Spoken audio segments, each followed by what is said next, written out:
It's the Pete Sousa Show. Sports, Pete.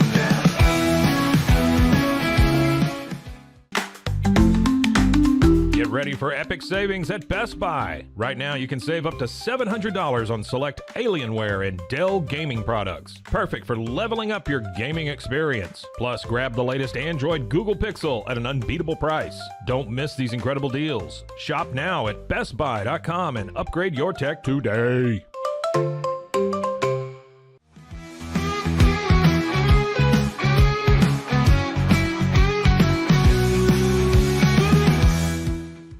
We definitely love our relationship and love Extraco. It's been an amazing experience.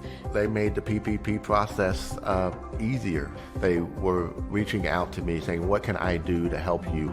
That made a huge difference because my stress level, when we shut down, to afterwards was night and day. Our experience with Extraco has been phenomenal since the very beginning, so we love Extraco.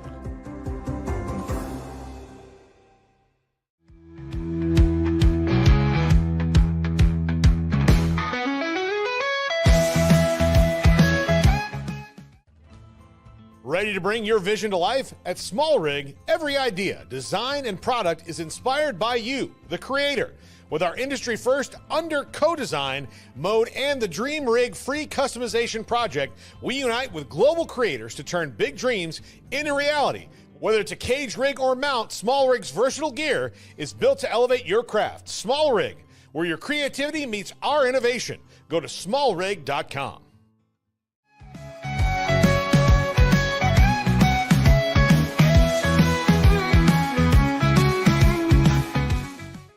At Rolls Rolla, we don't just sell wallpaper, we create cohesive, cozy spaces. Our deep understanding of design means every pattern, color, and texture is carefully chosen to complement your home. Plus, we use advanced technology and water-based inks for vibrant, eco-friendly prints, ensuring a healthier environment. Visit rollsrolla.com to transform your space today. That's ROLLSROLLA.com today.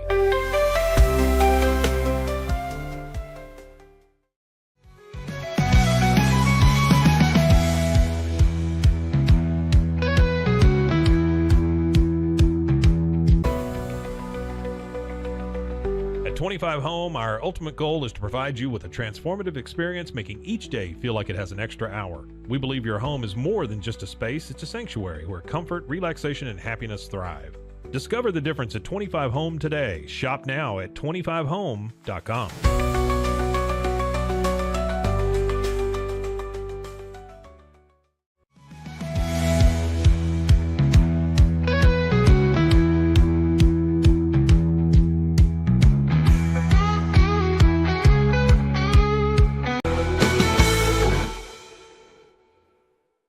Nobody tells our stories better than our clients. The difference is stark. I was rear-ended at a stop. I thought I was fine, and then once I got home, I realized it's a lot worse than I thought. I ended up having a ruptured disc. You say you're not hurting, and then an hour later, you're saying you're in all this pain. I just felt like most people would think that I was lying. That's when I decided to call Daniel Stark. I owe a lot to Daniel Stark. They really got me what I deserved. The difference is stark. Transform your workspace with Hanomi Ergonomics. From adjustable chairs to standing desks, we provide solutions for comfort and productivity, whether at home or in the office. Improve your posture, reduce strain, and work smarter. Visit us at hanomi.co today. That's HINOMI.co today.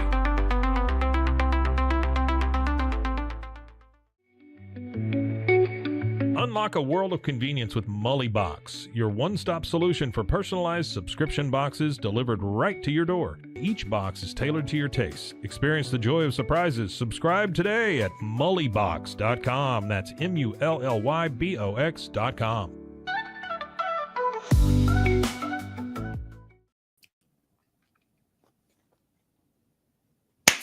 Here we are. Scotty, is this us? Give me a thumbs up. A thumbs up from Scotty Swingler back in the home office.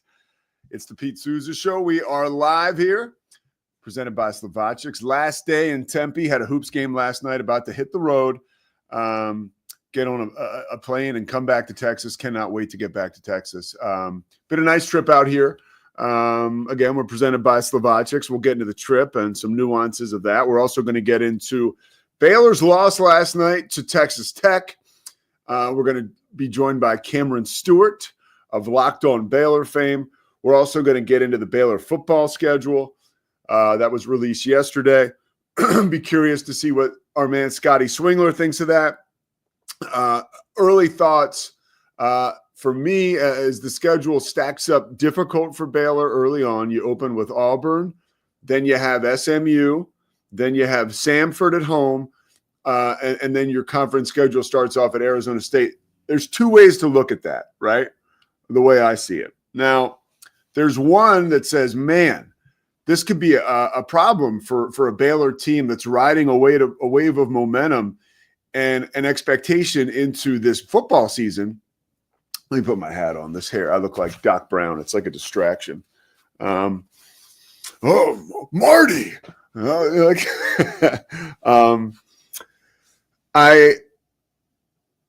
That's an opportunity to get ranked early and to stay ranked throughout the rest of the season. Now, Auburn only won 2 games last year. That's who Baylor opens the season with.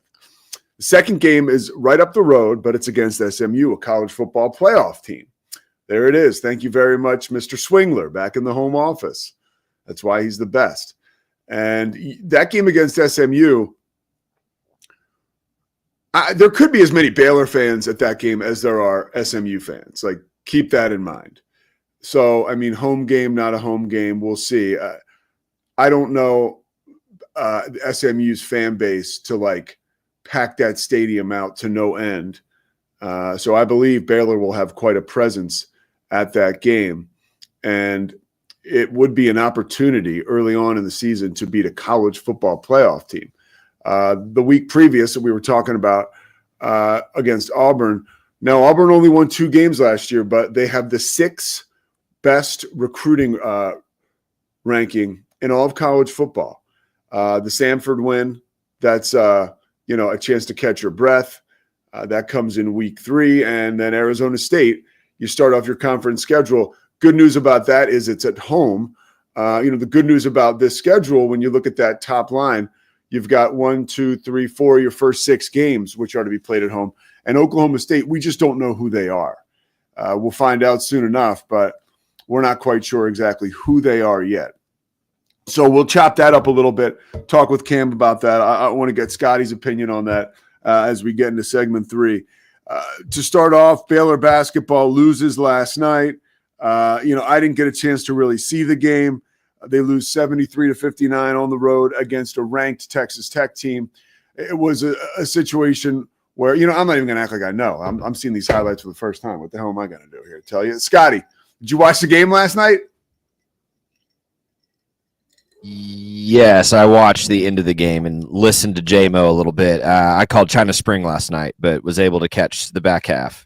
Look at us. Everybody's working around here. So what did you think about this? We're hard at work here, Pete.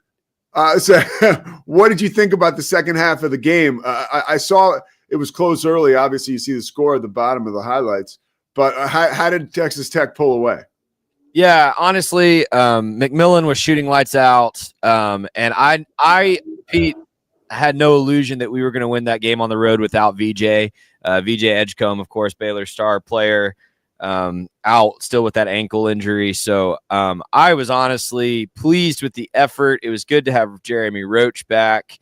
But this is still a team that just struggles to find an identity offensively, I think. I think last night you saw really a struggle with the bigs, the lack of another true big besides Josh O.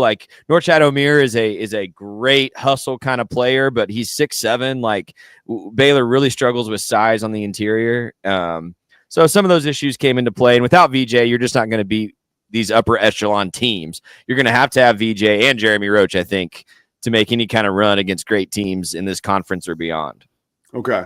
How did Roach play last night from what you saw? What I didn't see a lot of it. I listened to a lot of it. He played okay. I don't think he was a huge factor, but just to have him back on the court, he made some good assists. I think it was really Norchad and Rob Wright were trying to force their way in terms of the scoring most of the way. But yeah, just tough without VJ. I think this team is really VJ centric and reliant. Do you have any, did that have any impact on shaping this team's future and going to the tournament and seeding last night? I don't think so. I think the win against Kansas was big to get it home. They've still got Tech coming into Waco, for another one, a chance to get them back here in town with VJ back, you hope. So, no, I don't think so. Texas Tech is arguably the second best team in the conference right now. I don't think it hurts Baylor too much. Baylor does have to start stealing some games like they did last Saturday, though. Yeah, and talking to Bobby Hurley yesterday, it's their first year in the Big 12. He said something that you and I know so well. You look at Baylor's schedule. Yeah, they have a trip to Colorado. Obviously, that's a manageable opponent. But you look at the schedule, there's no place to go and hide in the Big 12. There just isn't. There's opportunities to get more of those big wins, like you said, and solidify and cement your spot in the field of 64, maybe improve your seating. But there's no place you can go and get well for a week or for a game. No. Bear the Truth points out he counted 12 missed points off layups for Baylor. Yeah. So that's obviously not ideal. He also complimented our friend King McClure on the call there in Lubbock. So props. Yeah, it's always interesting for King to have to call Baylor. I think early on, if there was ever a knock on him, it was that he knew so much about Baylor and maybe not as much about the other teams. But now it's like his wealth of knowledge has just grown and grown, and it's really fun to watch him call any game, but particularly Baylor, because in that case, he's just got a ton of info on both teams. So a lot of good intel coming from our buddy King. How do you like his calls? I think he's really good. I think he's definitely grown since he started, which you expect in any profession, But yeah, last night, what I heard, again, just very into the game is what I caught on TV versus radio. But I thought he was really good. He's earned the opportunity, and I think that he's getting better and better. I think he's going to be a star because you got to remember how young he is. And if he continues to progress and stay down this road, the one thing about King, and I'll say this, and I'm not just being like ESPN guy, but I'll talk to him about this if it comes up, and not that he'd ever ask for career advice, or maybe he would, I don't know, but I hope he stays within the ESPN family. Like, there's so many opportunities there that if you stay on that path and just continue, maybe at some point you bounce around a little bit, but that is the most amazing vehicle to like big time stardom, I think, because there are opportunities where other broadcasters, you'll go to different outlets, but more often than not, you don't experience the success and you don't have the platform you do at ESPN, right?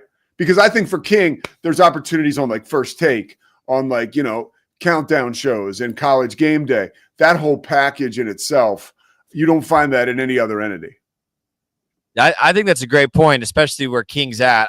I'm a little bitter with ESPN for letting our other Baylor turned broadcaster, Robert Griffin III, go, last year. But the bygones be bygones, right? I love RG3. I think he did amazing work. And when I met him, he did the Netflix thing on Christmas. I loved it. Yeah. He's tremendous. But I think that I think there's more to that story. I don't think Robert's like some victim. I think there's a little bit of some stuff there. That's just my spidey sense. I don't have any insight, so we'll go with your spidey sense. All right, so let's get to last. I got a funny story for you.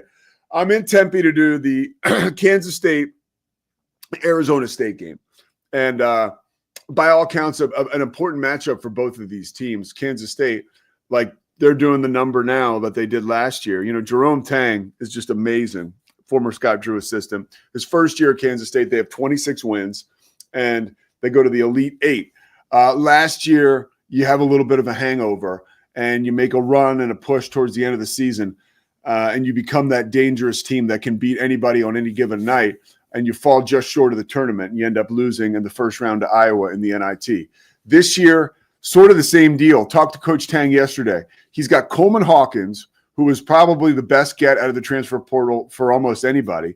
The problem with Coleman Hawkins, the only problem as I see it, well, maybe two problems. On the floor, he's not as aggressive as he could be offensively because the guy has an amazing skill set, and obviously his prowess and his athletic ability is like second to none at 6'10".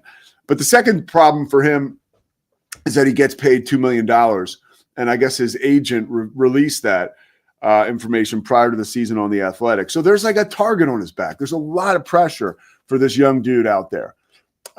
You have Doug McDaniel, who is like an awesome little guard running around making plays. David Gasson, it seems like he never misses and is always around the rim cleaning up. They've got some troops, man. And last night those horses were running wild on Arizona State. They got down like 17-2 or 15-0, and they came all the way back to win.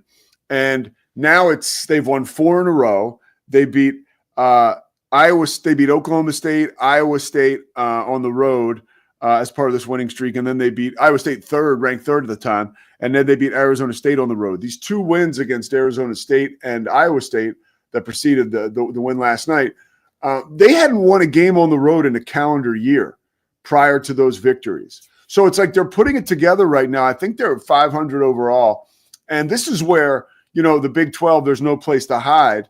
Well, that can be beneficial because now you've got a conference schedule that could really catapult you into, you end up with 19, 20 wins.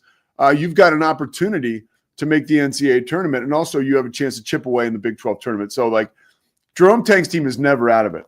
And we talked to him yesterday before the game. And I called the game with Scott Williams, who's become like a buddy of mine. And Scott and I are talking to Coach Tang. You got to keep in mind that Scott is a North Carolina guy, an NBA guy.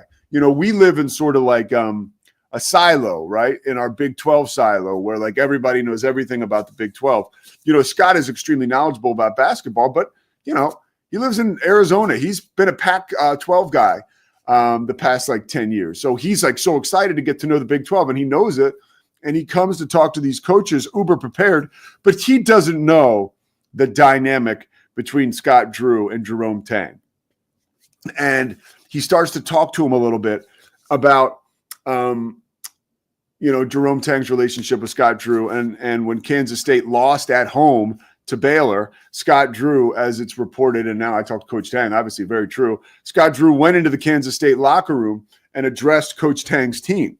And, apparently it was emotional. And it was, I think the tears were shed. And so since that game, Kansas State now has won 4 straight. And a lot of people are talking about, the average prognosticator or somebody who may not be as dialed in points to that moment as though that's like a first, like that time something like that would ever happen. And so it's brought up to Coach Tang yesterday, and he's just talking to Scott and I, and he's just kind of like, and he has a way of saying it without being like, oh, I can't believe you didn't know this. But he was just talking to Scott, and he was like, well, he's like, that's like, he's talking about Coach Drew. He's like, that's my brother. He's like, actually, like, I'm closer to him than I am to my brother. He's like he was explaining his relationship and the depth of it to Scott Williams, and I could tell Scott was loving it. And the relationship between Scott Drew and Jerome Tang is like ridiculously close, and obviously the faith has a ton to do with that. You talk with Jerome Tang for a little bit, and it's almost like you're talking to more of a preacher than a basketball coach. And he is the type of coach and person that when you talk to him, you go away from that conversation feeling better about yourself, like enthusiastic, like there I am. I got to call the game later that night. And he kind of just really takes you into the moment, and he takes you into what's true. And so Scott asks, when Kansas State starts off shoot around, much like Baylor,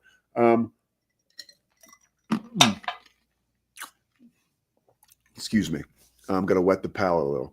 Kansas State, much like Baylor, they start things off with a prayer. And I'm sitting at the scores table with Scott.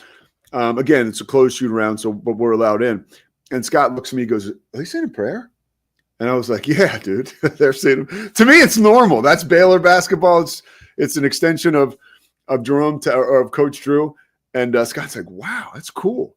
And so afterwards, Scott's like, this is Kansas State. This is not like Villanova or Gonzaga or some like school that is, or Baylor, right? That's like based on religion. It's a state school in Manhattan, Kansas. So Scott says to Coach Tang afterwards, he's like, were you saying a prayer there? Coach Tang's like, yeah. And he's like so excited to talk to Scott about his faith. And it's like, it's one of those passionate things that Coach Tang has that like you just can't deny. And the players, even if they're not on maybe that same plane spiritually, they understand that there's an opportunity for them to grow their faith while playing with Coach Tang. And a lot of them do. And what that does is it kind of ramps them up for success in life because there's so many lessons that Coach Tang can share with them when he's leaning on, I don't want to sound too God squatty, but the word, it's all good stuff, man. So it was really cool to see Coach Tang in action and to see his team come back and to see Scott's appreciation of the faith. Because you watch, don't get me wrong, shoot around starts, they roll out this like huge stereo and, you're playing like Travis Scott. And that one guy is like, like all these like, the craziest rap songs, the hardest rap songs, if you want to get into that. So it's not like there's, he takes away from who these guys are or from who they want to be, or is like softening their edges. No. He's actually adding to that mix by giving them that fire, that faith. So it's always cool to be around Coach Tang. On the other side of that, Bobby Hurley, I hate to say it, but it's like he's in his 10th year at Arizona State. And I think the heat is on, man. It sucks because I grew up watching Bobby Hurley and I just love him. And, but I mean, you've got these amazing players. And in the world of NIL, it's just tough to get them all on the same page in such a short period of time.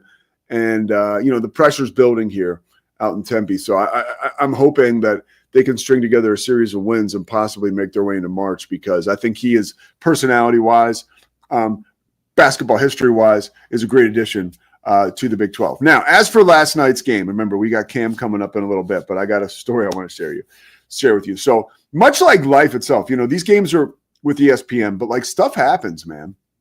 It can be, I've done a game on the main ESPN where something goes wrong and you're just like, whatever. And then last night's game, it's an ESPN produced game, but it was on ESPN Plus. It doesn't mean like the broadcast quality would be any worse. It's actually still got like those big trucks that are, sent, whatever. So it's like an expensive production. And everything's perfect before the game. And, just so anybody that calls any level of sports anywhere, just know that like the gremlins are always around. The game starts, I can't hear anything. I can't hear the producer. I can't hear the guy, Scott, who's next to me. It's just nothing. And then they're like, the camera guy in front of me who's going to put us on camera is like, I'm just going to point. And when I point, you just go. So I don't know where we're going with the broadcast. And when you do these games, like there's a lot of traffic. Like we're going here, we're going there. We're going to talk about this. So I have no idea. And that goes on for like 20 minutes. And to the point where our sound was so bad when we were talking, I still couldn't hear, that there was like this huge humming and we had to go off the air. Scott and I did. By the time the second half started, everything was worked out. And we did call the first half, like, again, I tried to manage it as best I could. There was one point where, if you're familiar with calling games, you wear the headset and you have the microphone here. Well, I couldn't hear anything. So Scott's trying to make a point, but I can't hear him. And again, by the way, this stuff happens. It goes back to our guy. Dave Aranda said this to me once in a media availability, and I've never forgot it.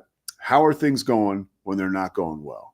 And let me just tell you, things were not going well.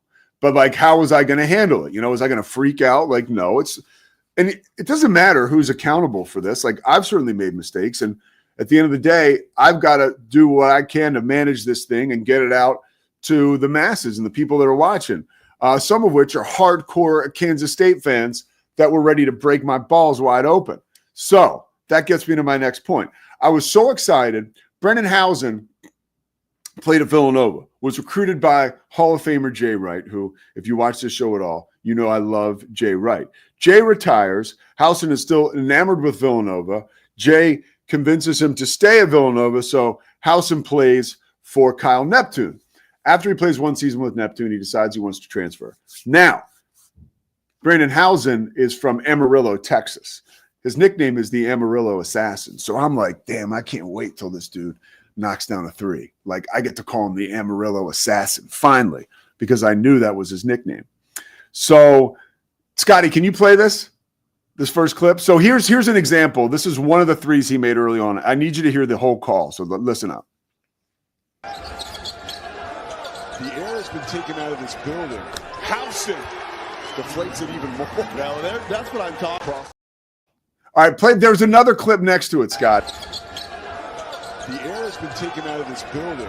Howson deflates it even more. Now, that's what I'm talking about. Across the court, errant pass taken away by Jones. Great ball movement. Howson wants another three, gets another three. The Armadillo Assassin is. So if you heard, I didn't call him the Amarillo Assassin. I called him the Armadillo Assassin. So as insecure broadcasters do at times during the broadcast and timeouts, you'll check the traffic on social media. One, because you're just kind of like, it's just in your, it's anxiety. It's not smart. I've seen many other broadcasters way better than me do it. I think Fran Fraschilla did it actually a couple Saturdays ago when Kansas was playing Houston, because I think he was saying Uzan and it's Milos Uzan. And Fran made a point to say on air, like, people are saying, I'm saying Uzan. I know it's Uzan, whatever. So I checked Twitter after like a timeout or whatever. And if you notice, I called Brandon Howson, just to be clear, the Armadillo Assassin, which, by the way, is not his nickname. He is the Amarillo Assassin. So here's what I see on Twitter when I check it out. Go ahead, Scotty. I would like to thank you, Pete Sousa. Brendan Howson's nickname is Amarillo Assassin, like the George Strait song. But you may have given him a new nickname with the fan base. Armadillo is catching on. Folks, AI and the internet remains undefeated. Thank you, Cole Carmody. Cole's a young dude in Manhattan, Kansas. I think he covers Kansas State. So I was like, God damn. But that's one of those things where it brings levity to the situation, and I got a chance to laugh. And at the end of the game, they showed a shot of Brendan Howson after Kansas State won, and I was sure to say the Amarillo Assassin. But the game came down to 2 free throws. This kid, Jaden Quaintance, who is like the most intriguing basketball prospect you'll find right now, 17 and a half years old. I mean, this is just a sociological experiment of what the young college basketball player is going through right now. He's 17 and a half, okay? 17 and a half. Just got his license. But the NIL deal and package that he made has him able to afford a Maybach, which is parked outside Arizona State's practice facility and arena when he's practicing, is like, by all accounts, the nicest young kid you'll ever meet. Like, super, just has a lot of depth, reads a ton of books. Not like, oh, he reads. Like, he reads a lot of books, right? Like, I read. This dude reads a ton of books. He's so articulate and so thoughtful, and he gets fouled with 2 seconds left. He has got 2 free throws with an opportunity to give his team the lead, and he misses both.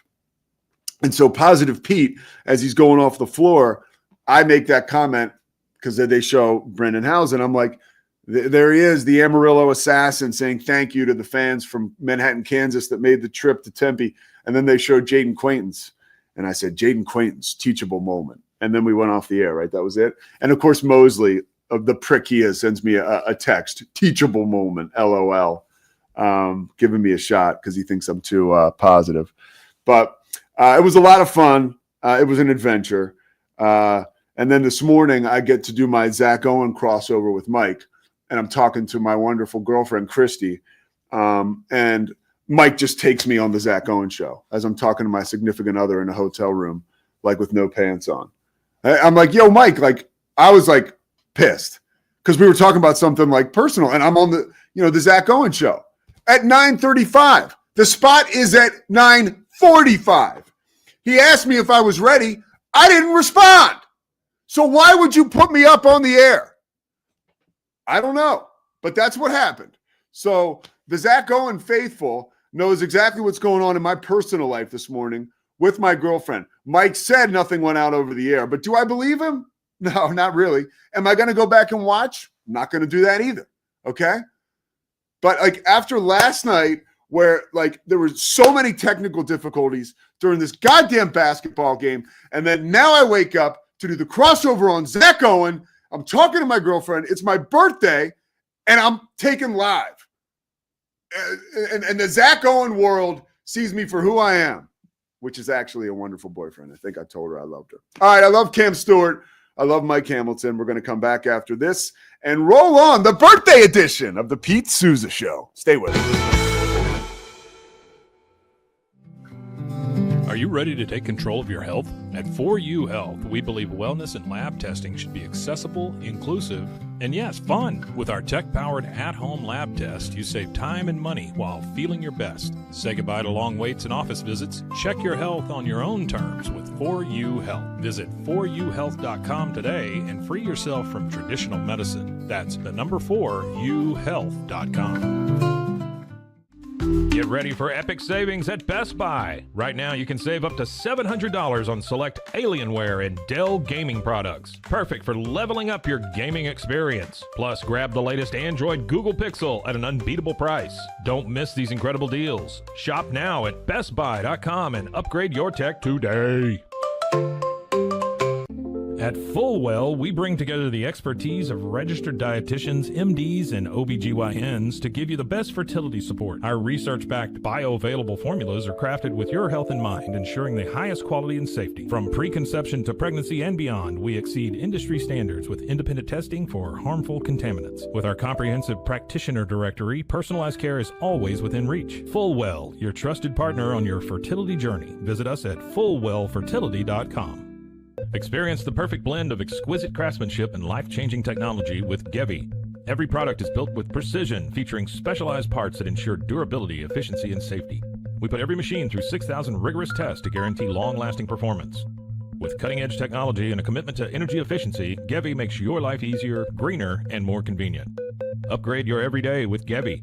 Visit us at gevi.com to discover more. That's gevi.com. Have you ever watched true crime television and wondered, how did they get that story? I can show you. I was a producer for 48 Hours on CBS News. In my exclusive tell-all book, I'll take you where no audience has ever gone before. Don't miss out. Secure your copy of Killer Story, The Truth Behind True Crime Television today. Available everywhere books are sold. With San, owning iconic furniture no longer requires paying a premium.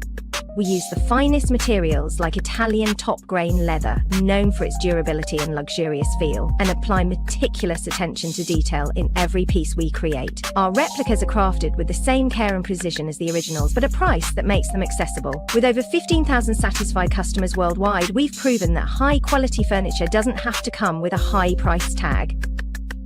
Explore our collection today at san.com. At Covers & All, we've revolutionized protective solutions with cutting-edge, customizable covers, tarps, and curtains. Using advanced tech fabrics that are 100% waterproof, UV tear, and abrasion resistant, we ensure lasting durability with hand-sewn double-stitch seams. Our commitment to quality, precision engineering, and customizable options is unmatched. With vertically integrated operations and express shipping, we deliver premier protection at affordable prices. Visit coversandall.com today for the perfect fit, guaranteed to last. We haven't been looking for you. Wake up. Hellhound Country, available anywhere you get your podcasts. Protect your online privacy with NordVPN. Browse securely, access content from anywhere, and keep your data safe with military-grade encryption. Whether at home or on the go, NordVPN ensures your digital freedom. Stay secure. Download NordVPN today at nordvpn.com. That's NORDVPN.com.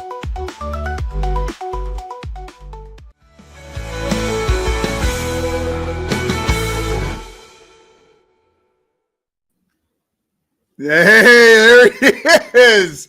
They Locked call on Baylor and the Cam Show. They called to me to calm Pete down. They're like, we need Pete to come down a little bit. By the way, happy birthday, Big Pete. Happy birthday to you. You strike me as a guy who's very big, like birthday weekend guy.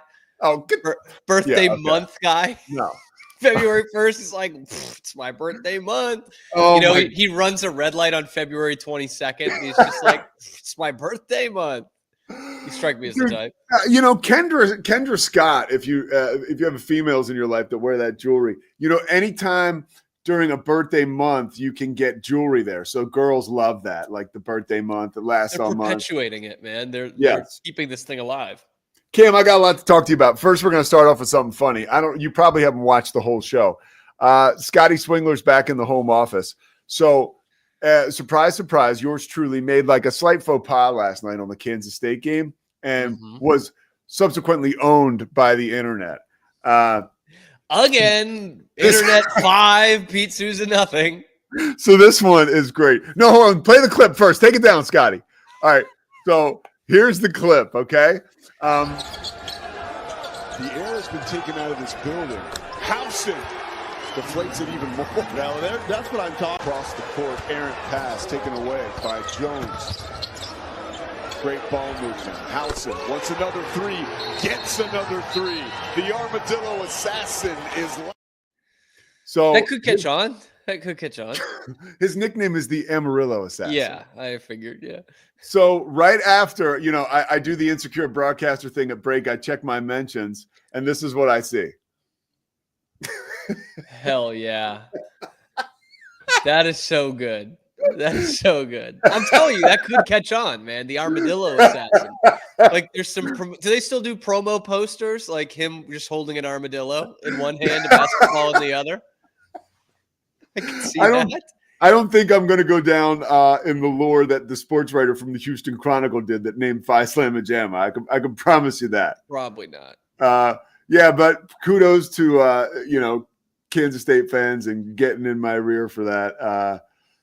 Kansas State won the game, so they can't be too upset. And it was a lot of fun. And at the very end, I called him the Amarillo Assassin to make sure, like I punched it. Yeah. And then you'll get some Texans correcting you on that because they'll say Amarillo. So thank you. You can't win, Pete. You can't win. And then the game ends, and I tried to say something nice about the kid Quaintance who missed 2 free throws. I said like teachable moment, and then I got Mosley, our own, trolling me. Teachable moment in quotes. LOL. Like you're carrying their water, man. You're carrying Quaintance water. Clearly. All right, so what the hell happened last night? I want to get to Baylor, basketball and football. I know I only have you for a finite amount of time. The basketball team, I'm just going to say his name. I wouldn't say Ashley Hodge tweet something the other day about players going to bars when they're healthy and not playing. Mm-hmm. My immediate take on that was, look, it's really not. I mean, Ashley Hodge was reporting what he knows. I guess that's his job. Whatever. He's kind of winging it there, not winging it like, oh, he doesn't know, but he's got some balls to throw that out there, right? Sure. And these are adults, and maybe they're not playing. You can still go to the bar and hang out, like whatever. But I mean, there's more to the situation, right? Like these guys are healthy and they don't want to play. My scenario or take on this whole thing is all summer long, or not all summer, but we were losing our minds at the thought of losing Scott Drew to Kentucky, right? As a Baylor basketball fan, if you are a Baylor basketball fan, at the end of the day, you almost just have to trust Scott Drew and his ability to govern and manage this whole situation, because what's happening at Baylor is not unique to Baylor. It's happening all over the country in scenarios somewhat like this, right? Mm-hmm. Guys maybe sitting out because they can make more money next year if they get a medical redshirt this year. All kinds of stuff like that. You don't want to play if your numbers are going to suck, because then how much money are you going to make somewhere else next year? What have you learned about that situation? And then I guess, what have you learned about that situation first? And we'll ease into last night. Yeah, so in terms of the situation with Langston Love and Jeremy Roach, I've heard from people around that locker room that they were able to play. Now, this was the first I had heard cleared to play. Now, that typically seems like it goes hand in hand. But from what I was hearing, it's like they're good to go. They're just not playing. And, I mean, we hear that from coaches all the time of like, oh, we just precautionary, give them a little bit more time. But this was the first I had heard of cleared to play. And look, there's quite a few reporters that I don't necessarily trust that I do need to corroborate. Ashley Hodge is not one of them. I think he's the most plugged in guy with this program. And I did hear from people that they saw Jeremy Roach. Now, I'm with you, Pete. I'm with you on celebrate, man. As long as you can get your stuff done and you're not committing crimes, like go and celebrate, man. That's totally fine. But when a guy's being held out of a game because of a concussion and he's sitting next to a DJ's booth at a nightclub, I call a nightclub, those who've been to Scruffs can maybe parse through that, whether that's the right terminology. But he's at a bar, it's loud. And I just, that one, I'm like, I'm not quite getting this. And so there's been rumblings around this team all year in terms of kind of problems in the locker room. That certainly goes away with that win against Kansas. Everyone's like, all right, everything's fine. Here we go. And then we get this right afterwards. And we're still, Roach played last night, but still no Langston Love. Still don't know the deal with him. It's one that's easy to kind of sweep under the rug is maybe a loaded term, but it's a one to kind of easily push aside because he had several injuries last year and he's not through no fault of his own, like an injury prone player. But I have heard similar things, and that's why I was not shocked to see that from Ashley, that there are guys who are ready to go, cleared to play, and have not done it. And you're right, this is a problem in kind of the NIL portal world, and it's not just basketball. It happens in football too. Guys leave in the middle of the season. In fact, Baylor in basketball just picked up a guy in the middle of the season from Tennessee. So this stuff happens. You don't want to admit that it happens in your own program, but that could be what we're looking at here. Guys looking at portal options, guys looking at money in the future, money right now. It's all part of the game now. Hey, I got a question for you as far as Langston Love is concerned. What is the reason why he would not play if he was healthy, as far as you know? Yeah, so that one is kind of tough. So with Roach, I was kind of throwing stuff at the wall there, seeing if medical redshirt could be a thing. And from what I read, you got to play in 30%. You had to play in less than 30% of the games, and he's past that threshold. Like 15 games, that's going to be 30 plus or more. But you never know with the NCAA these days, dude. With these medical red shirts, I mean, it's kind of up in the air. With Langston Love, the only things that I've heard would be his NIL deal and maybe not getting some of the things he was promised at this point in the season, and that's something that we see across all sports now. And it's kind of a, power to the players kind of thing. And again, with Love, he's had so many injuries in the past. There could be something that's nagging, and he might not be 100%. But from all I've heard, he's ready to go. Like medically, he's good to go out there, and he's not out there. So I've heard money thing. I've heard portal thing. Could he come back for another year? Yes, he could. Wow. Yeah. And are you hearing there's friction between him and the program, or is it him and the NIL? This may be more than you know, but now I'm just curious. Yeah, it's a little bit more than I know, to be fair. Okay. I have heard about friction around the locker room, but not necessarily like, oh, the guys hate Langston Love. I have not heard that, so that's not anything. So from what I can deduce from what I've heard, it's more between, Love, NIL agent, program. Rather than, he's beefing with his teammates or even beefing with his coaches. I mean, that if we're talking a money thing, it's not even a player to coach thing necessarily. Right. No. I mean, that's a different entity. Yeah.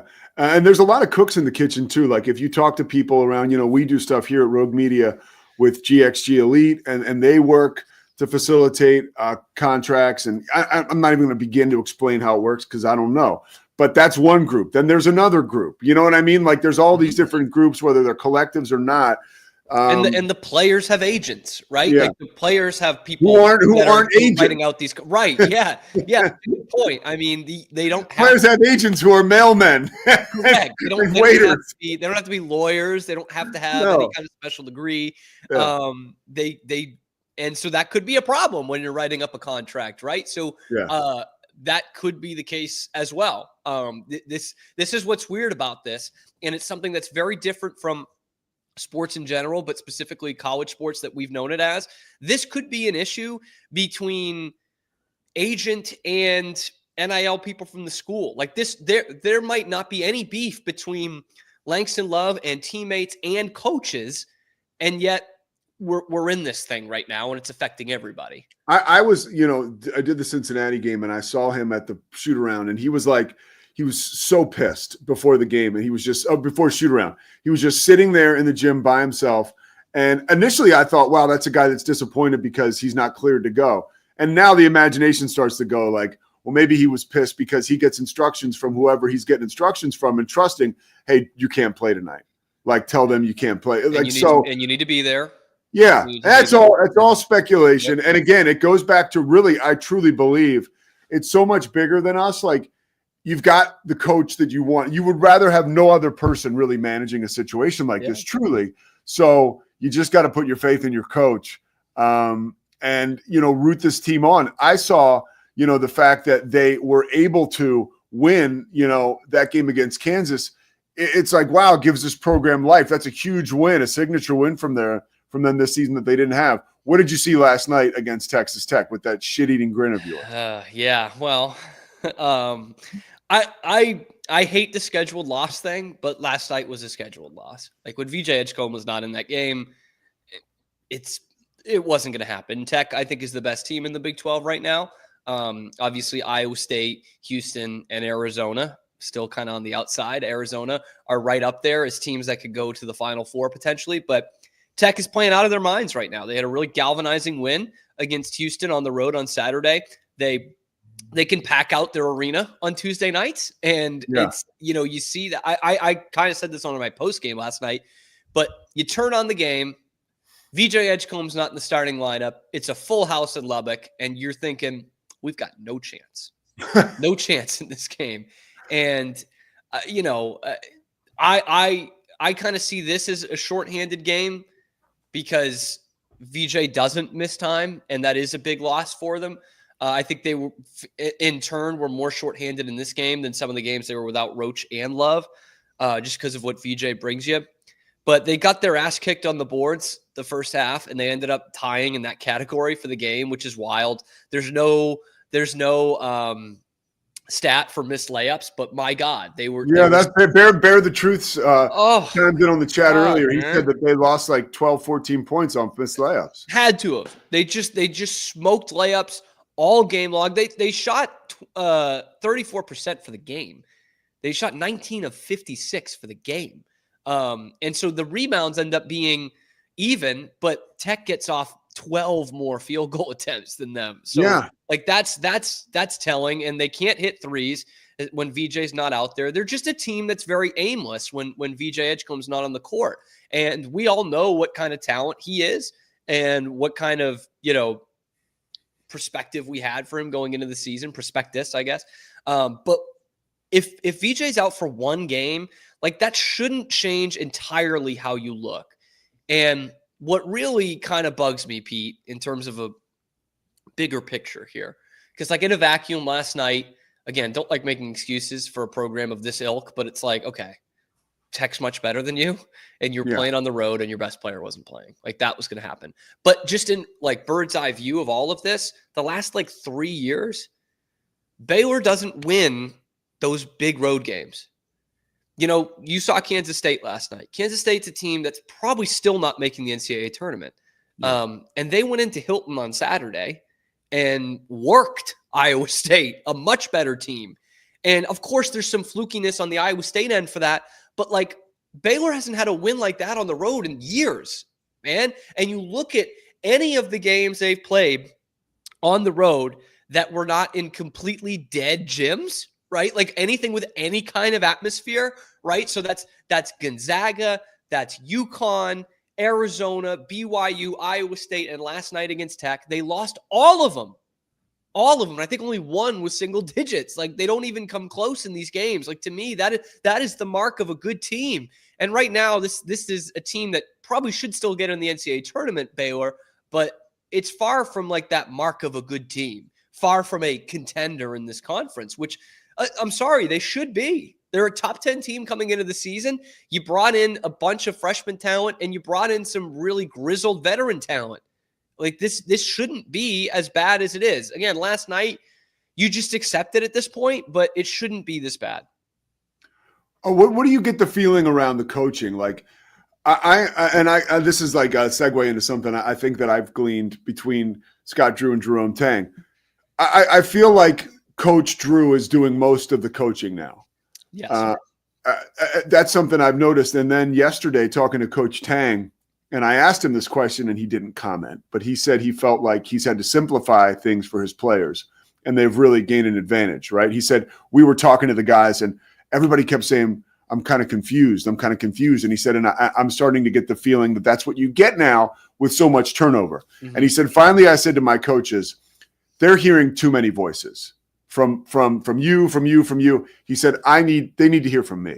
And I almost feel like Scott's taken the same approach. And those two, they compare notes and talk all the time. Sure. That let's have more of a main voice coming from me. And to me, that's a sign of there's so much transition in both of these programs. Kansas State, all the new guys, Baylor, all the new coaches and the new guys, that these coaches now feel like they need to kind of take it back, right? And be more in control. Is that something you've noticed with Baylor? That could be a good explanation for it, because you kind of hit on it at the end there. Is like Baylor's also got 4 new assistant coaches this year, 4 new starters on the court, and 4 new assistant coaches. Like that's a big deal.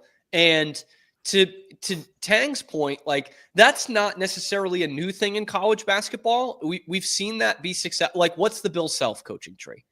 Yeah. What's the Tom Izzo coaching tree? What's the Roy Williams coaching tree? Those guys are the voice in the room. Mike Krzyzewski has a great coaching tree, and they're all great coaches. You know what I mean? So, and they run great programs. So there's no one way to bake the cake, but I think that probably is the case with Baylor. And I mean this really as no disrespect, even though it's going to sound like this, but I don't think Scott Drew is one of the great X's and O's basketball coaches in America. I don't think he's one of the top 5 or 10 of those guys, but he's great at managing people and managing, game plans and a style of play that's going to work for a specific team.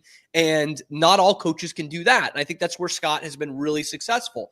And that's why, by the way, he has a great coaching tree, maybe the best in America right now. I think it's tough to argue that he doesn't have the best one. So it is a way to coach. I don't know if it's Scott's best way to coach, and I think he'd probably tell you that as well. One thing that we've heard with the Scott Drew programs over the years was how much power he gives his assistants. We've heard the same thing with Krzyzewski at Duke, and it leads to not only a great coaching tree, but great teams. And you look back at that 21 staff when they won the national championship, and we're going to be looking back at that in a couple of years and being like, wow, he had Tang and John Jacobs on the staff. And that's just a year or two after Grant McCaslin left. King McClure on the broadcast last night goes, I played for both these guys at Baylor. McCaslin was an assistant for him, and he's going to win Big 12 Coach of the Year. Yeah. So I just don't – I think that probably is the case with this Baylor team right now. And not to say that he obviously does a great job hiring assistants, but I just don't know if that's a long-term successful template for Scott Drew, and neither do I think it is for Jerome Tang, who I think is a really good coach. But you look at their record right now, maybe that isn't the template that they need to be following. All right, Swingler, can you put up a triple box and let's talk about this football schedule before we close it out? Scotty Swingler. There he is. So what did you guys? Scotty. I need to hear from you guys about your immediate thoughts. Let's start with you, Scotty, of the Baylor football schedule release yesterday. Yeah, I've gotten some flack from Baylor fans on X for being too critical of Dave Aranda. I've gotten some flack from Pete Sousa for being critical of Dave Aranda. But this is prove-it year for Dave Aranda for me, because the bottom line to me is, as Bear the Truth pointed out early in the broadcast, this stacks up nicely where your toughest games are right up front. So you're not going to get too penalized in like the rankings if you lose a couple of these early. But I think 10-2 is a target. I'm not saying less than that is a failure, but I think you have to win at least 2 of those first 4. And I really think you should win 3 of those first 4. Getting Auburn and Arizona State at home, you need to work that to your advantage and get one of those tough wins. I think TCU and Oklahoma State on the road are always dicey. I don't care how good those teams are in any given year. So I really think 10-2 is a reasonable target. And I think if you win less than 8 games with this schedule, after what you just did at Baylor, winning 8 games this past season, I think that's really a failure at that point, in my opinion. I think you should be at the top of the Big 12 competing for a championship the way this schedule lays out. Scotty, let me ask you this, because I'm with you here. If they go 10-2, does that mean they're on like a 7-game winning streak to end the regular season? Yeah, pretty much. I think TCU could be a loss there, right? Like I think TCU. They do like losing to TCU. They like doing that. They like losing to TCU and on the road. You know, I really love that we have most of the like quote unquote like scary opponents at home, like Auburn's at home. You know, Arizona State's at home. Kansas State could be good. They're at home. So SMU's not scary? No, I said most of. That's a home game. That's why, Pete. Most of, Pete. It's an away game. That's a home game. See, that's what I said a earlier. neutral site game.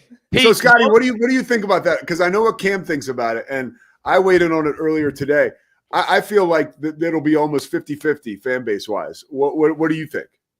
You know, I'm not sure, because SMU just did have their best football season since the Pony Express. So, you know, I don't know. The city of Dallas is pretty fed up with their professional sports at this point. So who knows? Maybe Dallas rises up and becomes an SMU town, but there's going to be a good Baylor showing. And that is not a stadium. That is not a well-designed stadium that creates a crazy atmosphere to play in. Unlike like at Oklahoma State, that stadium is terrifying. I mean, it is designed to have the fans on top of you. SMU has no kind of advantage like that. Cam, what are your thoughts? I agree, Pete. I agree. Yeah, it's not a home field advantage. I mean, and honestly, I don't think Baylor's had much of a home field advantage the last couple of years, but to Scotty's point, that's got to turn this year. The great Baylor teams, they win at home. Like it seems so simplistic, but that's it. Like what were they 5-1 at home last year, right? Is that right? That sounds right. Yeah. They lost to BYU. That was it. Yeah. Yeah. So like you look at 2 years ago when we were all, you know, fat and happy about having 8 home games and they lost 7 of them, you know, so that literally will teeter on the difference for a program like Baylor between having a bad year and having a historically good year. In 21, they beat all those teams at home. They beat OU at home. They beat UT at home. They beat BYU at home in a non-con.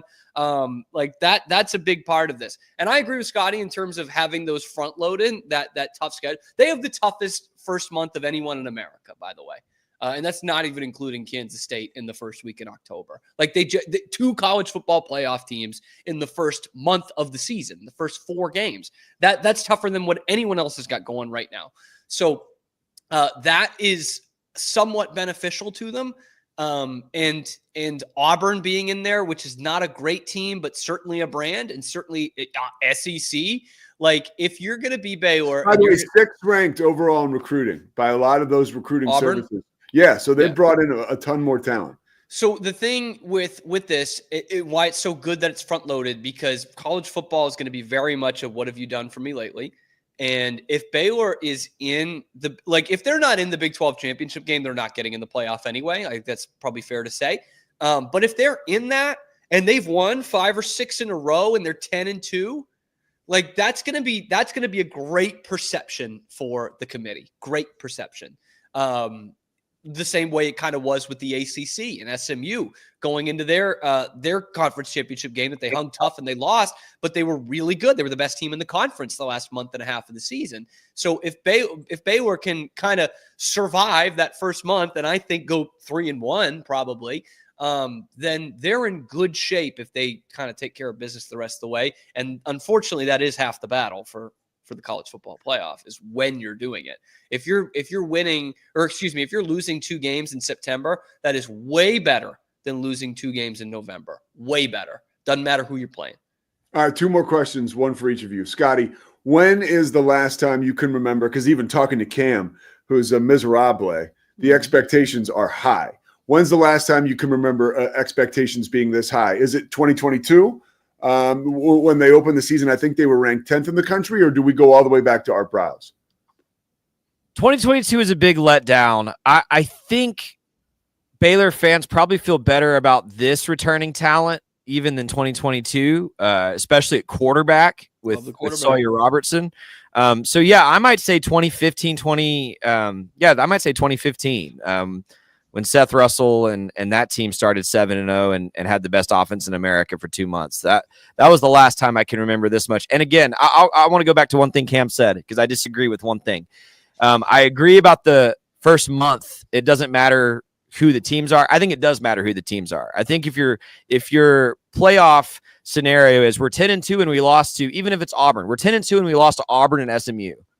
That's a great freaking playoff resume, you know. Sure, yeah, I should say it doesn't hurt you the other way. If it's like Notre Dame lost to Northern Illinois, it didn't hurt. We're 10-2 and we lost to Auburn, and then we blew it to Houston, like in the last game of the season. Like that's like, this is why I say this is a Dave Aranda prove it season.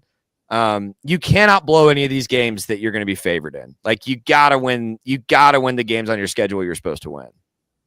I don't know, man. I think the committee sees SEC win and they're just like pitching a tent, man. Like they're just like, hell yeah, man. You beat Auburn. Even if Auburn goes 5-7 again, they're going to love that. They're going to love that. I just think it helps you more than hurts you to have those at the beginning. Like I was excited to see Arizona State in September. Like part of me wants that in like November as like we can really hype up this game late in the season. But like you get them in September and you beat them. It's like, man, this Baylor team 4-0. They've beaten 2 college football playoff teams, and you're kind of riding a flat road the rest of the season. You might lose to Kansas State, who's a good team. I think they get the best odds to win the conference title. But like you go back to that and you say, Auburn, SMU, Arizona State, man, they looked. Remember when they looked really, really good, even if you don't kind of look good in the middle there. So I love having it front loaded. You know, part of me as the fan wants it in November just because of the hype that brings, but I don't mind it. Toughest and the numbers on Locked On Baylor. All right, Scotty, last thing. This is the thing about Baylor fans. Baylor fans get a lot of crap for being finicky, and I get it. And because I'm part of the fandom, I get it. Baylor fans deserve a lot of flack. But here's the thing about Baylor fans. If Baylor starts the season 4-0 and beats those 3 big teams, McLean will rock. Like, Wake show out. Baylor will show out. When Baylor is good, the fans are incredible. I mean, it has been that way since Art Briles. So Cam says 4-0, and I get chills. Like it could be electric. I agree, dude. At 4-0, like we're in. Like we're in for a special season, even if they lose 4 in a row at some point. Like just what the hype around that team is going to be, especially the style in which they're going to play. It's going to feel like the 2010s. The Cam Show is coming up. It starts about now. So there you have it. I got to brush my teeth. All right, Cam, brush your teeth. I'll talk to you later. Pete Sousa Show, people. I will see you tomorrow. Back in Waco in the studio. Special guest to break down the Super Bowl. Bear the truth. Appreciate you, brother. And yeah, the quarterback and running back rooms have not looked this good in a very long time. We'll see you tomorrow. It's the Pete Sousa Show. Sports. We definitely love our relationship and love Extraco. It's been an amazing experience. They made the PPP process easier. They were reaching out to me saying, what can I do to help you? That made a huge difference because my stress level, when we shut down, to afterwards was night and day. Our experience with Extraco has been phenomenal since the very beginning, so we love Extraco.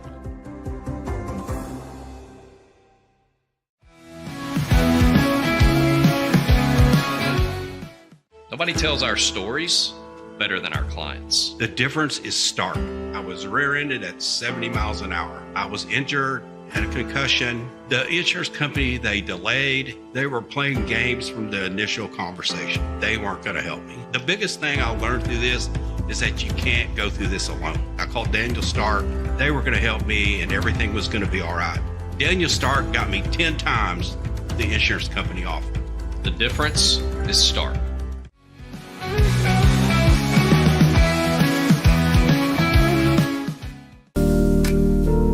Experience the future of secure private cloud storage with Internex. Protect your files with end-to-end encryption, ensuring your data stays private and accessible only to you.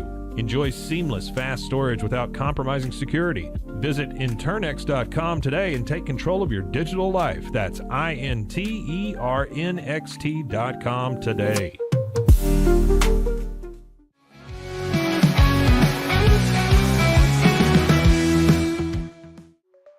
Protect your online privacy with NordVPN. Browse securely, access content from anywhere, and keep your data safe with military-grade encryption. Whether at home or on the go, NordVPN ensures your digital freedom. Stay secure. Download NordVPN today at nordvpn.com. That's NORDVPN.com.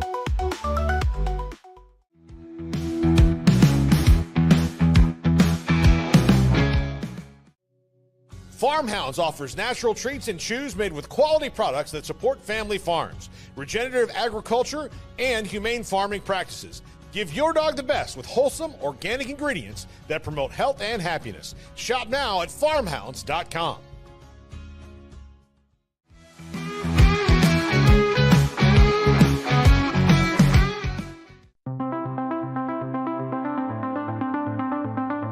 Transform your workspace with Hanomi Ergonomics. From adjustable chairs to standing desks, we provide solutions for comfort and productivity, whether at home or in the office.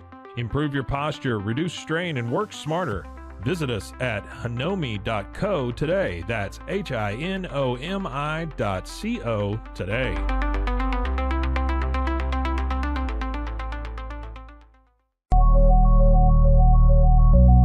At Acasis, innovation drives us. Since 2008, we've been creating cutting-edge technology products that make your life easier. With a focus on performance, design, and customer service, we're here to help you work smarter, not harder. Join us on our journey to simplify your world. Visit acasis.com today. That's ACASIS.com today.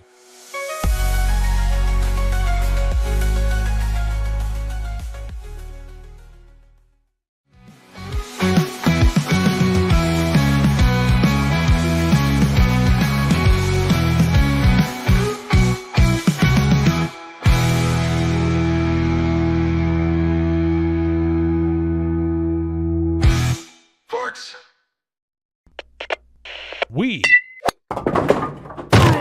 are Rogue Media Sports.